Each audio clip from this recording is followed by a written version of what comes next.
Hello Internet, it's me, Clara, again. And I just finished binge watching 3 seasons of a fantasy series to avoid dealing with my emotional issues, and I'm here to talk all about it. And just before we start, this is a spoiler warning for his Dark Materials TV show, so don't say I didn't warn you. So what I do for this video is I pick an important character. This is based on the main plot of the story and tell you a very brief summary of what happens to him, her, them, all through the show. I hope you find this helpful. Let's just get right into it. Dark Materials is a TV fantasy series based on the book trilogy with the same name by Philip Pullman.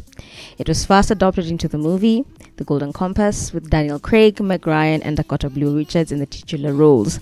The TV show has James McAvoy as Lord Asriel, Ruth Wilson as Miss Coulter, and Daphne King as Lyra Belacqua. I came here for James McAvoy, and I won't pretend this show didn't leave me with trauma. Season 1. The story starts off with Lord Asriel and Lyra as an infant. He hands her over to the scholars at Jordan College to keep her safe. Lyra grows up as a wild and free child, running around the college, taking some classes, playing with the kitchen boy, Roger, and the Egyptian kids, and everything seems to be copacetic until the gobblers attack. They get Egyptian boy and her best friend Roger. Her uncle, Lord Asriel, visits the college for a seminar, and Lyra watches the chancellor of the college try to poison Asriel, which she manages to stop, and she's recruited to being a spy for her uncle, and she learns about dust. She's then introduced to Marissa Coulter, a female scholar who has a golden monkey as a demon. Mrs. Coulter, charmed by Lyra's personality, appoints her as her personal assistant, but Lyra accepts to go with her only if she lets Roger join them. But Lyra learns about Roger's kidnapping and decides to go with Mrs. Coulter only if she helps her find her friend. In her journey to save her friend, she learns more about her parents. When she was younger, her uncle, Lord Asriel, told her that her parents died during a Zeppelin accident. But during a difficult moment with Marissa, she reveals to her that Lord Asriel is her father. Her uncle turns out to be her dad, and she further then finds out that Marissa is the head of the General Oblations Board, which are the gobblers, and she's also her mom, and she's the one who runs the operation. She runs away to escape her mother, but she gets kidnapped by the gobblers, and then she's rescued by some Egyptians searching for their kidnapped children. She's taken in by an Egyptian family, and she joins them as they head north to the station, where all the captured children are being held. She unlocks a part with the alethiometer without any training, which turns out to be very useful.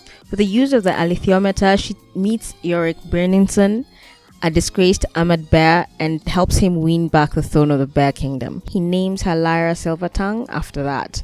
She also meets Lee Scoresbury, an aeronaut, who helps them fight the Tartars in the north and rescue Lyra and Roger at the Battle of the Station.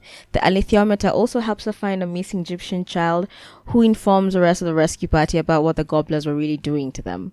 They were conducting human experiments on dust. They were severing the connection between children and the demons before the demons settled on a form. If you're confused, in this world, dust can only be seen by adults or in adults.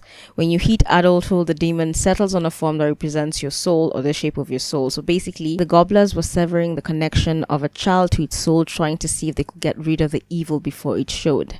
They believed dust was evil. So Lyra gets kidnapped again, but this time by the Tartars, a tribe that was working with the gobblers to supply children for the experiments. She ends up in the station, where they try to use her as an example to show Marissa that the new adjustments were producing better results. If the better result is no child is dying this time, but they are still zombies without their souls, kind of better.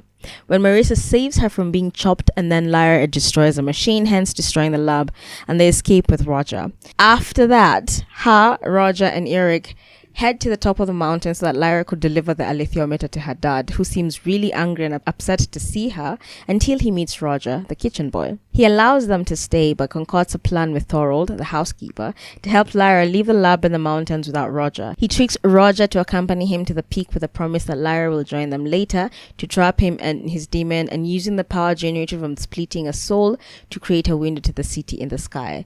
Lyra learns of Roger's fate, and she tries to get to him on time, but she's too late. He watches her friend die in front of her eyes and sees her father disappear through the portal. The season ends with her walking through the same portal where the Magisterium and Marissa are looking for her.